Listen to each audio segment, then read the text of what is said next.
Have you ever stopped to actually look at what your bank pays you for keeping your savings with them? And then on the flip side, what they charge you on your credit card? It's kind of crazy, right? Well, today we're going to talk about how to completely flip that script. So check this out. Most of the big traditional banks out there, they're paying you a ridiculously low rate on your hard-earned cash.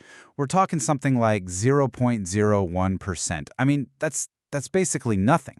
To put that in perspective, if you have 10 grand saved up, you're making a whole dollar in a year. It's almost insulting. But then you look at what they're charging you. Boom, 29%. Maybe even higher if you carry a credit card balance. It's this huge, massive gap where they're making a ton of money off of you, no matter which way your money is flowing. But what if you could get the banks to pay you a high rate? In this explainer, we're going to show you exactly how you can get 5% or even more on your savings. And the best part? It doesn't really matter where you live. It's about time you made your money work for you, not the other way around. Okay, so let's really break down the problem here. We're calling it the Great Rate Imbalance. See, when you leave your cash in one of those old school accounts, you're not just missing out on making money, you're actually losing it. Thanks to inflation, your money buys less and less every single year. And this chart just lays it all out, plain and simple. Over on the left, you've got your traditional bank, probably giving you less than 1%. But then look at the other options. High-yield accounts are hitting that 4 to 5% mark. And then you have the online or fintech banks, the newer tech companies, pushing the envelope even further, 5, 6, sometimes over 7%. The amount of money you're leaving on the table by just staying put is massive. And this is really the key takeaway, right? I know what you might be thinking. Switching banks is such a pain. But honestly, that's just not true anymore. The reality is you can do it in a matter of minutes, and the reward? We're talking hundreds, maybe even thousands of dollars back in your pocket every single year. So the big question is, where do you actually find these great rates? Let's get into it. We're going to look at some real, concrete options that you can check out right now. And you know what the best part is? This isn't just a thing for one specific country. No matter where you're watching from, you have options. Seriously, this is a global thing now, and you can totally get in on it. Okay, let's get down to brass tacks. If you're in the US, you've got places like Ally, Marcus, and Capital One offering rates around 5 to 5.5%. If you're in Europe, you might see something like Trade Republic offering up to 6%. For our friends in the UK, Chase and Zopa are great ones to look at. Down in Australia, check out UBank and ING. And up in Canada, EQ Bank is a really popular choice. But wait, there's more. It doesn't even stop there. You've got these global apps like Revolut and Wise that have high-yield savings features. Sometimes they call them vaults or pots, and those are usually in that 4 to 6% range, and you can get them in tons of different countries. And get this, if you happen to be in an emerging market, say India or Brazil, you might find digital banks paying out these insane rates, like 7, 8, 9%. All right, so knowing where to look is half the battle.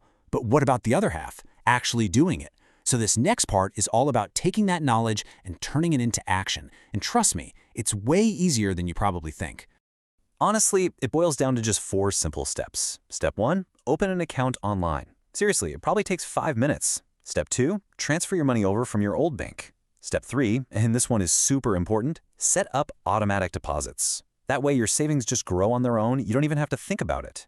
And finally, step 4, just get into the habit of checking the rates every few months. In this game, loyalty to one bank doesn't always pay off, so be ready to jump ship. Okay, so making the switch is an awesome first step, but the real magic, that happens over the long haul. Let's take a look at the mind-blowing impact this one little decision can have over time.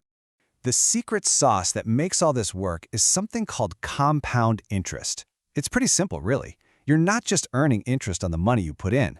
You start earning interest on the interest you've already earned. It's like a snowball effect, and it's what makes your money grow exponentially. Let's make this real.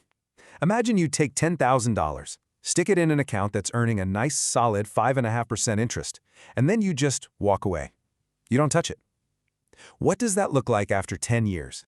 Boom! It's already grown to $16,800. That's a fantastic start, right? A 68% return, and you literally did nothing. But that's just the warm-up. Let's see what happens if we fast forward another 10 years.